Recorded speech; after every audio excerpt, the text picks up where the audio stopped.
entretien aujourd'hui avec Philippe Priard. Philippe, merci à toi de nous recevoir chez toi. Mais de rien, avec plaisir. On s'est trouvé un petit peu par hasard, du fait d'une photo publiée sur la page. Tu oses publier des photos de moi. Une belle photo d'ailleurs. Ouais, c'est des bons souvenirs. Et à ce sujet-là, puisque c'était une photo d'un match de barrage d'accession du Stade Malherbe en première division. Tout à fait. Est-ce que tu penses que c'est une bonne idée que la formule des barrages soit revenue cette année? Bah oui, j'ai vu ça avec surprise, étonnement. Il y a plein de choses qui changent dans le football. Les pénaltys, ça change la façon de tirer, je comprends pas trop. Et puis oui, moi j'ai toujours connu jusqu'à la fin de ma carrière que voilà, le deuxième rencontrait le premier de l'autre groupe. En fait, il y avait deux groupes. C'était un peu plus compliqué à l'époque. Le groupe Nord et le groupe Sud, donc le premier rencontrait le second, et après le vainqueur de ça rencontrait le 18e de première division. Et à l'époque c'était Niort. Voilà. Je pense que cette photo c'est contre Niort. C'est ça, ouais. Est-ce que. Comment tu expliques le fait que beaucoup de grands buteurs comme toi, 2D2 des années 80 et 90, justement, n'aient pas eu la chance de percer véritablement en première division? Je pense notamment à toi donc, au Montzuc, au Horst, au Marté. Comment tu expliques que ces grands joueurs-là, qui marquaient un nombre incalculable au début de chaque saison, vous n'ayez pas réussi véritablement à percer en première division? Ben là tu touches un point sensible, parce que si j'ai un regret sur ma carrière, c'est un petit peu ça, c'est le fait de ne pas avoir explosé en D1. Pourtant, je pense que j'en avais les qualités, comme ceux que tu viens de citer, et notamment Patrick Marty, avec qui tu as joué avec lui, j'ai joué, c'était un régal. Type d'avancement costaud, très bon de la tête, et puis moi je virevoltais autour, je récupérais les miettes, c'était magnifique. Je pense qu'à l'époque, d'abord il y a une question de choix, parce que moi j'ai eu l'opportunité à un moment donné d'aller en Division 1, mais si tu veux, ils ne faisaient pas l'effort financier déjà pour prendre des joueurs de D2. Et personne n'avait véritablement explosé. Le premier, on en parlait tout à l'heure, c'est mon ami François Calderaro, voilà, qui est parti de Metz. Voilà, il a commencé à marquer des buts, après il est parti au PSG, et puis bon, la carrière qu'on connaît à Toulouse et tout, etc. Mais c'est le premier à qui, je veux dire, on a fait confiance. Et à l'époque, c'est vrai que des mecs comme Horst, Montzuc, Marté, et puis il y en a encore d'autres qui mettaient entre 15 et 20 buts tous les ans.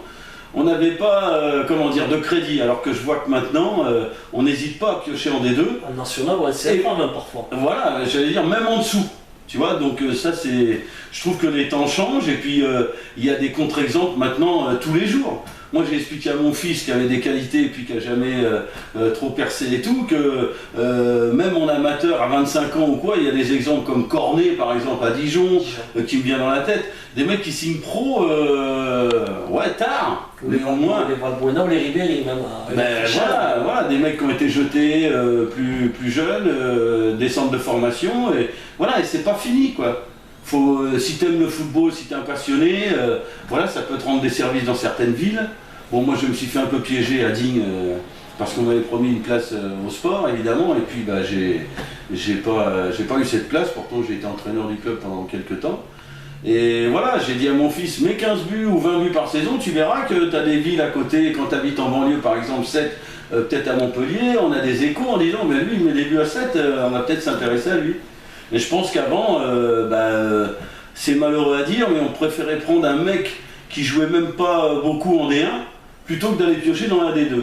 Et je crois que maintenant les choses ont bien changé. Et tant mieux. Et tant mieux. On en parle hors caméra, tu vis à 7 depuis 7 ans maintenant quasiment. Ouais. Est-ce que ça t'a jamais démangé de proposer tes services au football club, ou inversement, le FC7 t'a contacté? Eh ben écoute, moi à l'époque, c'était qui? C'était Calabuig, je crois, l'entraîneur, que mon ami Robert connaît très bien, et puis je lui avais dit, s'il y a des opportunités au club et tout, pourquoi pas, puisque j'ai passé mes diplômes et je peux entraîner jusqu'en national, donc voilà. Mais par contre maintenant, je dirais que j'avance dans l'âge, mes genoux ça va de moins en moins bien, donc ouais, c'est difficile, mais c'est vrai qu'un rôle pas à 7 parce que c'est pas assez haut on va dire, mais un rôle de manager par exemple me plairait bien dans un club. d'aller voir le recrutement, d'aller structurer le club, ouais, tout ça, c'est pas mal. Appel à l'ancien. Ouais, peut-être, mais un peu tard, quoi. Je veux dire que en fait, on dit toujours, faut pas faire la saison de trop. Bon, moi, sur le terrain, j'ai pas eu le choix puisque j'ai arrêté sur blessure. Derrière, il y a une ostéotomie. Donc je schématise, on te scie la jambe en deux, on te la remet droite. J'ai plus qu'un ménisque sur 4. Donc enlève 3 amortisseurs à une voiture, tu verras, elle roule moins bien. Voilà, donc ces choses-là font que maintenant c'est un peu tard. Et puis donc au football j'ai arrêté, j'ai pas eu le choix. Par contre entraîneur, j'ai fait plein d'expériences. Et puis le club de ligue m'a rappelé une énième fois, et puis j'ai fait la saison de trop. J'étais avec des gamins que j'ai eu en poussin, que j'ai vu grandir et tout, etc. Et qui m'ont un peu carré, parce qu'en amateur, le problème c'est que les mecs, faut qu'ils soient motivés, quoi. Et là-bas à Digne, tu es à 45 minutes des pistes de ski, tu es à 1 heure de Cassis.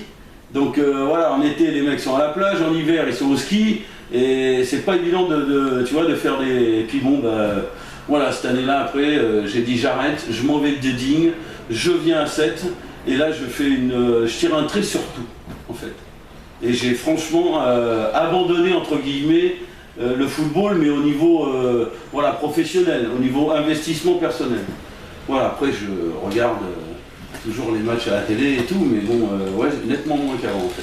Quelle est la sensation d'un buteur comme toi quand tu marques un but à Deschazos, à Benoît à l'époque là? Ouais. Qu'est-ce qu'on ressent quand on fait se lever 15 000, 20 000 personnes? Bah ça c'est pareil, tu vois, on parle de changement tout à l'heure sur le crédit des joueurs de D2 qu'on n'avait pas et puis qu'on a maintenant. Et c'est pareil, quand je vois la façon de fêter un but, moi maintenant des fois ça me fait rire parce que je dis ils font n'importe quoi. Ils se brossent les chaussures, ils vont donner un coup de pied au poteau de corner, ils font, enfin je sais pas, ils font des trucs. Nous à notre époque, moi je partais comme un fou, j'étais assez spectacle, je dois reconnaître. Venoy par exemple, qui est une piste cyclable, je veux la monter avec les crampons, quoi. Parce que tu sais bien qu'en Normandie, il pleut 300 jours par an. Donc ouais, je pense que je faisais partie de ceux qui faisaient le spectacle. Parce que moi, quand on m'a souvent posé la question, c'est une espèce de jouissance en fait. Voilà, c'est pas comparatif à l'amour évidemment, mais tu as une putain de décharge d'adrénaline et tu as envie de le communiquer aux gens, quoi. Et moi, c'est vrai que les gens, ou ils m'aimaient bien ou ils m'aimaient pas en fait, parce que j'en faisais peut-être un peu trop, mais moi j'allais au devant des spectateurs, voilà, il fallait que je partage ma joie en fait. Quel est le partenaire le plus impressionnant que tu aies côtoyé dans toute ta carrière, et inversement, l'adversaire le plus impressionnant? Bah écoute, des partenaires, je te parlais de Patrick Marté, à côté de qui j'ai adoré jouer parce que c'était... en fait, je centrais comme ça, quoi. Giroud disait les centres à l'aveugle, il suffisait de bien frapper sa balle. Il faisait quand même 1m86 ou 8, je crois, Patrick. Il y avait Olarevic aussi avec vous à l'époque. J'allais y venir. Et il restait en l'air, il avait la capacité de rester en l'air 1 seconde ou 2 et de te la dévier à droite ou à gauche, suivant où tu allais, tu vois. Et là, moi, de jouer à côté de lui, je me régalais. Et puis un qui m'a impressionné, c'est Zarco, parce que en gaucher, j'ai rarement vu un mec cadrer autant. Tu fais une séance d'entraînement, il fait 100 frappes, il encadre 95, et sur les 95, il en met 85 au fond. C'est extraordinaire. Après, j'ai adoré Eric Pécou, voilà, qui était un mec, vu la carrière qu'il a fait et tout, on s'est très bien entendu. Et puis dans la vie et sur le terrain, parce qu'on a fait plein de choses ensemble et tout, c'était assez sympa.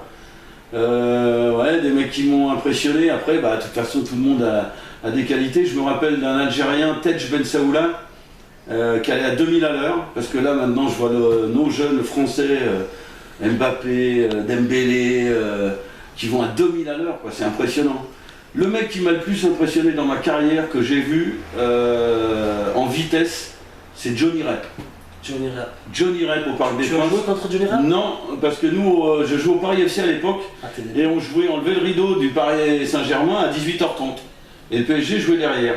Et donc, ce jour-là, on était resté en bas de la pelouse. Johnny Rep était où? À Saint-Etienne? À Saint-Etienne. C'est un truc de fou. Je veux dire, c'est des mecs, ils ont la technique, mais en fait, ils en ont presque pas besoin, parce qu'il suffit qu'ils poussent le ballon, Et le mec il te prend, sur 5 mètres il t'en prend 3 déjà, donc comment tu veux lutter? Tu es obligé de tricher quoi.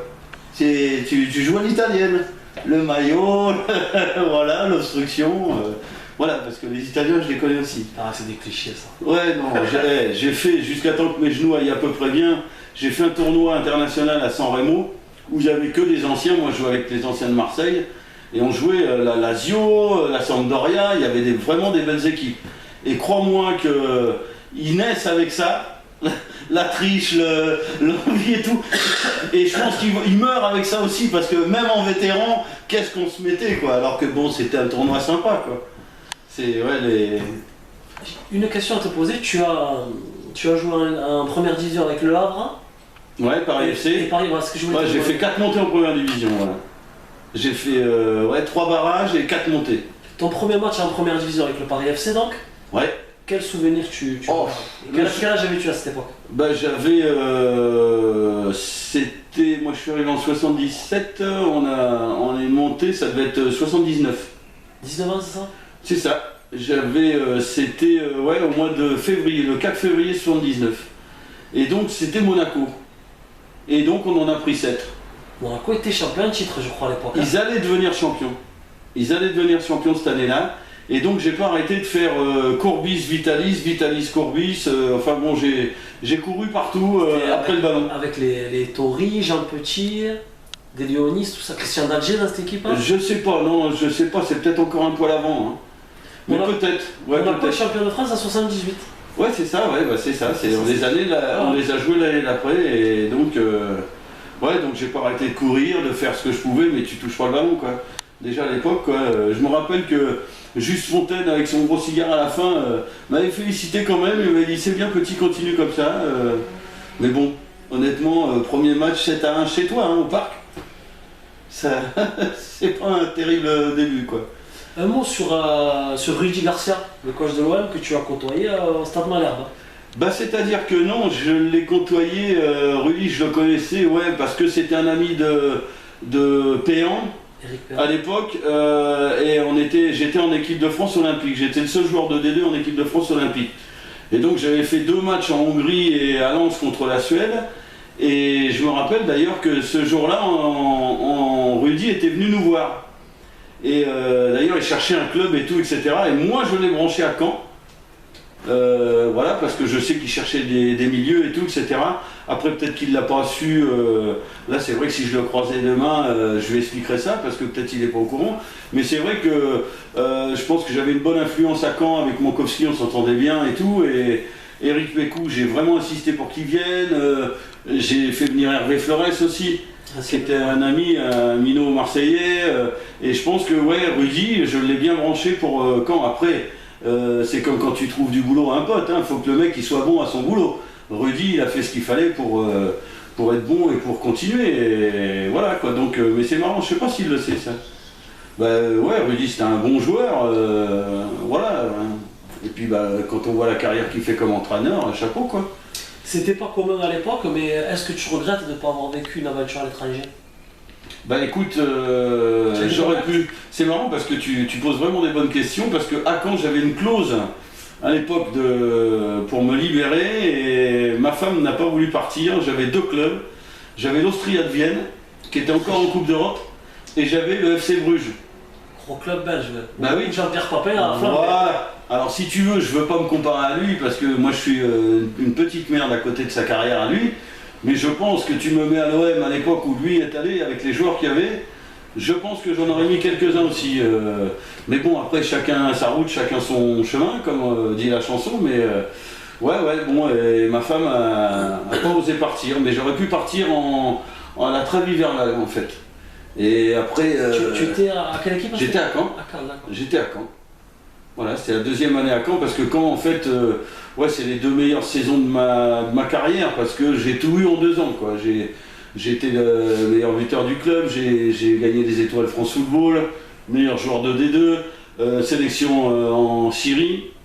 Malheureusement, vu comment c'est devenu, mais on a fait les Jeux méditerranéens où on a été battu en finale. Voilà, sélection olympique derrière, enfin bon, voilà, quoi, j'ai... 87, c'est marrant, c'est l'année de 86, mon fils est né, et puis je sais pas, ça m'a donné un putain d'élan, une putain de poussée, et voilà quoi. Un mot sur tes passages à Valenciennes et à Niort ensuite. Alors Valenciennes, ça a été compliqué parce que, voilà, en fait... Toujours en D2. Ouais, toujours en D2, alors avec un certain monsieur Jean-Louis Borloo, qui est venu au club comme président et qu'en fait on a mis un peu dans une boutique de bonbons. Il n'était pas maire de Valenciennes à l'époque? Pas encore, non, non, on a su qu'il avait fait tout ça après pour naviguer, devenir maire, devenir député, etc. etc. Mais bon, c'est bien, hein, c'est chacun sa carrière. Et donc si tu veux, on l'a mis dans un magasin de bonbons et on lui a dit achète ce que tu veux. Et comme moi j'étais meilleur joueur, machin, il a voulu me prendre absolument. J'étais d'ailleurs en concurrence avec Jean-Pierre Horst à l'époque, avec les gens dont on a parlé tout à l'heure. Et puis voilà, j'ai signé longtemps en avance quoi, en fait, parce que ouais, j'avais des coups de fil et tout, et puis en fait c'est mon ami René Charrier qui s'occupait de moi en fait. J'avais pas de manager à l'époque, mais ou de, comment on appelle ça, d'impresario, mais bon, c'est lui qui m'a conseillé, parce que voilà, et puis j'ai fait le choix de Valenciennes. Alors bon, j'avais 27 ans, 28 ans même, 88 je suis parti de Caen, ouais, j'avais 28 ans, j'avais un contrat de 3 ans avec le meilleur salaire que j'ai pu avoir et tout, etc. Donc ouais, peut-être que si j'ai 25 ans, je préfère gagner un peu moins et puis je m'en vais à Metz. Metz qui me donnait par exemple la moitié de ce que me donnait Valenciennes. Mais qui était en première division. Qui était en première division, voilà. J'ai eu Borelli des dizaines de fois qui m'a dit oh Philippe, avec la vitesse et tout à Paris, au parc c'est ton jardin. Enfin moi il me faisait rire. Puis en fait jamais il m'a pris. Plein d'anecdotes comme ça. Voilà, j'ai failli aller à Bordeaux, après je failli aller à Saint-Etienne, et puis bon ça s'est jamais fait. Et puis voilà, et puis quand après à un moment donné les chiffres parlent quoi. À 28 ans, tu te dis, bon, ça me fait 31 ans, c'est un bon contrat, tu essayes de prévoir un peu l'avenir. Voilà, j'avais une deuxième, ma fille qui est née, 2 enfants, voilà. Donc, Philippe, on a évoqué à l'instant ton passage à Valenciennes. Maintenant, les chamois niortais. Les chamois niortais, c'est une aventure sympa aussi parce que d'abord ils sont pas rancuniers, puisque 2 ans auparavant, avec Caen, on les a fait descendre. Je veux pas dire jeu, mais bon, comme j'ai quand même marqué et tout. Et puis en fait c'était pas mon ami, Victor Zvinca, que j'avais eu à Valenciennes au début, qui s'est fait virer. Et puis après j'ai eu Georges Perroche, et donc qui était au Chamois, et puis qui m'a contacté, qui voulait me reprendre. Donc oui, j'ai dit pourquoi pas. Et puis malheureusement ça avait mal démarré et tout, et on s'est sauvé à la fin. Mais il y avait une bonne bande de jeunes, j'étais un peu pas le papy, mais puisque j'avais 31 ans quand même un peu. Donc on s'amusait bien, on sortait après les matchs, il y avait une bonne ambiance, on mangeait chez les uns, chez les autres. Et puis il y avait des mecs bien là-dedans, Azopardi, Violo, des mecs qui ont fait des belles carrières derrière aussi. Hein, Algerino que j'ai connu, Jimmy il était stagiaire à l'époque et tout, Jean-Michel Simonet dans les buts. Ouais, je peux pas tous, je me rappelle pas tous, mais c'était sympa quoi. J'ai bien aimé les Chamois. Tu finis en 91-92, c'est ça? À Bourges? C'est ça, après t'es allé après parce que... À Retour aussi? Non, on a déposé le bilan avec les Chamois là, parce que moi j'ai été aussi en parallèle de ma carrière, j'ai été délégué UNFP. Donc on s'est battu pour pouvoir garder notre liberté suite à ça, et il y a des joueurs qui ont eu peur, d'autres moins et tout, et puis moi c'est pareil, j'arrivais en fin de carrière et tout, et puis il y a Lyon-Duchère, à l'époque en 3ème division, qui a fait des pieds et des mains pour m'avoir, avec Pierre Repellini, un ancien vert, voilà, et un président extraordinaire. J'ai rarement vu un président comme ça dans le football, un mec généreux, bien, sous tous les... Donc ils m'ont convaincu, donc je suis allé là-bas, et puis ça s'est pas très bien passé. Parce qu'en fait, ils récupèrent tous les stagiaires, les aspirants qui signent pas à l'OL. Donc il y a Lyon-Duchère, il y a Pont-Saint-Esprit qui fait ça, enfin ils sont 2-3 clubs. Et puis les mecs, si tu veux, comment t'expliquer, je veux pas avoir l'air d'être prétentieux, mais si tu veux, ils ont rien fait dans le football et ils veulent apprendre le football. Alors qu'ils ont été stagiaires à Lyon, quoi. Je veux dire, moi, à 31 ans, ils allaient m'expliquer comment j'allais marquer les buts. Donc ça s'est pas très bien passé, et puis il y a Bourges qui m'a appelé, qui était dernier en D2, et puis qui voulait prendre absolument un joker. Alors je me rappelle qu'il y avait Garande. Et Pascal Françoise. Hein. Il n'y était pas Pascal Françoise? Non, il était plus, il était parti. Ah si, à Bourges. Oui, à Bourges. Oui, à Bourges, oui, bien sûr. Non, je parlais de mecs, il y avait Guy Varche, Garande et moi. Ils hésitaient. Sur la liste, ouais. Voilà, et donc après, moi, j'avais le cul entre deux chaises, je vais voir mon président, je lui dis, est-ce que vous pouvez me rendre ma liberté, ça va pas ici et tout. Donc le gars il me dit oui, d'accord, et puis après, Alain Michel, l'entraîneur de Bourges, il me dit, j'ai demandé aux joueurs, parce qu'ils devaient donner une petite partie de leur salaire pour que je puisse venir, et ils étaient plus d'accord et tout, alors j'étais un peu dans une impasse. Et puis finalement, je lui ai montré que j'étais motivé, et puis voilà, j'ai réussi à signer à Bourges avec des conditions, j'ai fait des efforts financiers. Par contre, comme ils avaient peur que j'aille en vacances, j'avais des grosses primes de match. Et ils ont bien fait parce que j'ai fait 17 matchs sans perdre. De dernier, on a fini 7ème quand même. Donc voilà, je suis arrivé dans un club qui était un peu mort, les mecs rigolaient plus et tout, alors qu'on fait le plus beau métier du monde. Je veux dire, c'est un rêve de gamin d'être professionnel. Donc j'ai remis de l'ambiance, aussi bien sur le terrain qu'en dehors. Voilà, j'ai fait rire tout le monde, j'ai eu la chance, mon premier match contre Valenciennes, voilà, on gagne, je marque, puis hop, c'est parti, on a redécollé, et puis ça s'est bien passé, et puis ouais, j'ai retrouvé Pascal Françoise, pareil, c'est un phénomène aussi, lui. Ouais, donc Bourges, jusqu'à cette blessure, là, voilà, un tac par derrière, je ne sais plus son nom d'ailleurs, d'un joueur de Sedan, m'a explosé le genou et le mollet, et puis voilà, et puis... le président de Bourges m'avait promis, si on se maintenait un an derrière, parce que j'avais signé qu'un an comme joker, ou 8 mois, et un an derrière si on se maintenait, mais comme il était chirurgien, quand il a vu les comptes rendus de mon genou, voilà, il a dit je suis désolé, mais... et puis je pense que, honnêtement, je pense que j'aurais pas pu jouer derrière, la preuve c'est que j'ai pas réussi à rejouer, quoi. Donc voilà, arrêt des jeux, malgré une envie encore... qui a duré jusqu'à temps que je sois entraîneur et tout, parce que moi mon chirurgien m'a dit tu peux faire que du vélo, de la natation maintenant, mais dans les séances d'entraînement, quand on était 13 par exemple, je faisais le 14e pour qu'on fasse un 7-7. Voilà, je jouais quand même, ça fait rien, j'avais mal, mais je suis un fou moi. Donc là je peux plus, donc voilà, je pédale tous les matins, je vais jusqu'au Castellas, je reviens, et l'après-midi je fais une centaine de longueurs dans ma piscine. C'est déjà beaucoup. Voilà, j'ai perdu aussi 20 kilos parce que je m'étais un peu laissé aller les premières années à 7. Entre l'apéro, les bières, le rosé, l'été, toujours du monde l'été. Après j'ai dit voilà, je me suis détesté et puis voilà. Et c'est l'arrêt de ta carrière qui a coïncidé avec le rasage de la fameuse moustache? Non, je l'ai rasé il n'y a pas... si longtemps, je pense que après mon divorce, j'ai eu quelques aventures, et puis notamment une avec une petite jeune qui avait 15 ans de plus que moi, donc de moins que moi, pardon. Voilà, j'ai voulu me rajeunir un peu, après je me la suis relaissé pousser, et puis la dernière aussi que j'ai eue me dit c'est mieux sans moustache, donc voilà, cool, ça fait un peu plus jeune, elle m'a relooké, elle m'a recoiffé, voilà. C'est vrai que je sois un peu plus dans le coup, on va dire. Un mot sur ton après-carrière, donc tu as été coach, également consultant pour Canal+. Ouais. Tu gardes quoi de tout ça? Des expériences, je dis que le monde amateur en tant que coach, c'est vraiment là où tu apprends en fait. Parce que quand tu passes tes diplômes, on te dit voilà, vous êtes 16 à l'entraînement, il y a 2 gardiens, il y a des buts mobiles et tout, mais en amateur, c'est pas possible ça. Tu sais jamais combien tu vas être. En général, il faut que tu fasses 1 ou 2 ou 3 séances. Parce que ou t'es 25, ou t'es 12, ou t'es... les buts mobiles, t'as pas le droit de les bouger.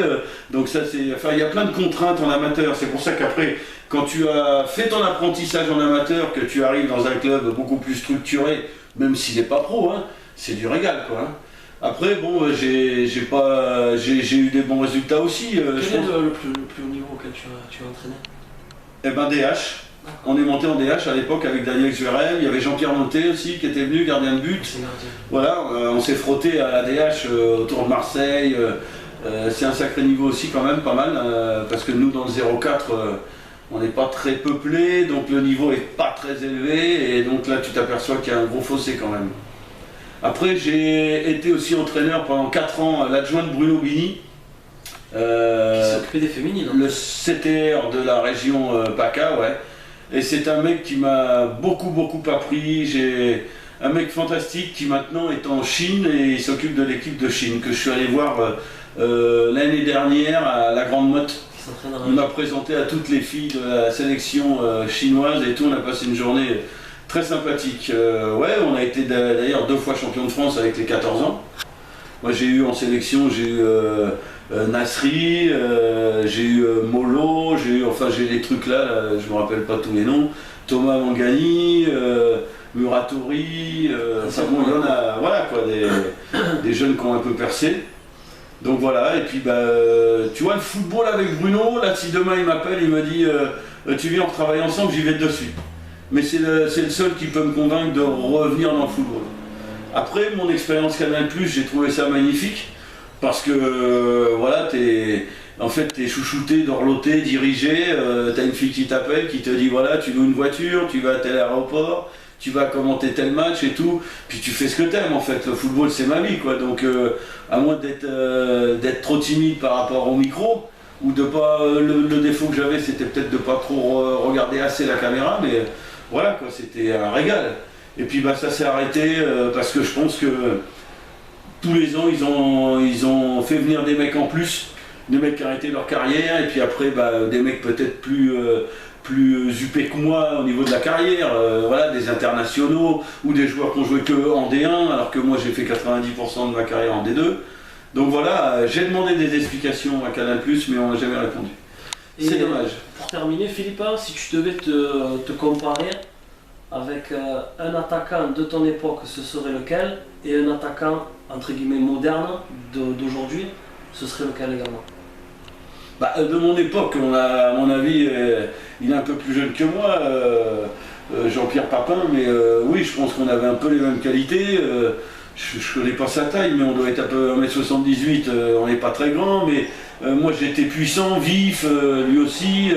Et puis bon, je me rappelle que il y avait une rubrique avant, tu dois connaître parce que t'es bien branché, qui s'appelait Les buts venus d'ailleurs. Bah ouais, j'en ai mis quelques-uns et tout le monde me disait tu devrais faire partie de la rubrique et tout, etc. Donc tu vois, je sais, quand tu vois les buts de Papin, c'est un peu ça. Donc à mon époque, ouais, c'est ça, je pense que c'est lui un peu. Après, je sais pas qui ressemble à Jean-Pierre Papin à l'heure d'aujourd'hui. Je trouve que pour moi, Mbappé, Dembélé, ça va encore plus vite que moi, donc je peux pas me comparer à eux. Hein, je sais pas, un mec qui tourne autour de Giroud, je sais pas. Ouais, j'aimerais bien, ouais, un truc comme ça, mais bon, j'en ai pas un qui me vient à la tête. Un mec comme Andy Delors par exemple, le buteur toulousain peut-être. Ouais, peut-être un peu, ouais, voilà, un peu ça, ouais. Rabelais qui sont ouais, un peu Gignac, un peu, voilà, ouais, je serais plutôt, voilà, d'ailleurs ça se ressemble un peu, hein. Voilà, donc ouais, mes qualités c'était l'adresse devant le but, donc pas trop de jeu de tête par contre, j'en ai pas marqué beaucoup. Mais ouais, bah, en fait c'est moi qui faisais les passes aussi alors. Parce qu'à chaque fois je laissais une arcade, un nez et tout au début, donc j'ai dit après je vais tirer les coups francs et ils vont y aller eux. Et comme je les tirais pas mal, qu'on mettait pas mal de buts, donc on m'a dit tu vas rester. Parce que c'est vrai que le bilan de ma carrière, j'en ai mis, je ne sais plus, 163, m'a dit le gars de Niort, là, parce qu'il la connaît peut-être mieux que moi, ma carrière. Mais j'ai aussi fait plus de 150 passes décisives. Donc quand tu additionnes l'un plus l'autre, ouais, c'est pas mal quand même. Des 4-5 meilleurs buteurs du Havre. Ouais. Ah ouais, le meilleur buteur de l'après-guerre. Non, il y a peut-être le Sage qui m'a dépassé, voilà. Voilà, mais j'ai été longtemps, d'ailleurs, devant un but d'avance devant mon ami Patrick Marté. 70 buts j'ai mis au Havre et lui est à 69. C'est trop marrant quoi. Donc ouais voilà, c'est après comparer, je sais pas, c'est difficile de comparer chaque époque, voilà quoi. Quand tu vois Raymond Kopa, tu vois c'est marrant parce que la comparaison, un mec comme Kopa il me fait plutôt penser à des Mbappé ou à des Dembélé, alors que c'est encore plus loin que moi. Tu vois, le football n'était pas pareil, chaque époque, c'est difficile de comparer. On a chacun notre passage dans la vie, c'est comme ça. Moi, tout le monde m'a dit putain, si tu jouais maintenant, tu gagnerais encore plus d'argent et tout. Bah oui, mais c'est comme ça. Moi, je vais pas cracher dans la soupe. J'ai vécu du football, j'ai réalisé un rêve de gamin. C'est ça le plus important. J'ai été heureux pendant 15 ans. Voilà quoi, c'est magnifique. C'est le mot de la fin? Bah on va dire que c'est le nom de la fin, que le football m'a beaucoup apporté dans la vie, m'a beaucoup les joies, les trucs, c'est indescriptible. Il n'y a que le sport, en fait, je parle du football, mais c'est le sport en général. Là quand tu vois Nadal qui gagne sa 10e, sa décima, là tout à l'heure il va y avoir mon ami Roger, parce que j'ai un idole dans ma vie, c'est pas un footballeur, c'est Roger Federer, que je trouve, moi, il est humble, ce qu'il a fait de gagner l'Open d'Australie à son âge, c'est magnifique. Là, je croise les doigts pour Wimbledon, ça serait extraordinaire. Voilà, donc, mon idole, c'est lui, ouais, franchement. Et il n'y a que le sport qui peut donner des sensations comme ça. Merci à toi, Philippe. De rien.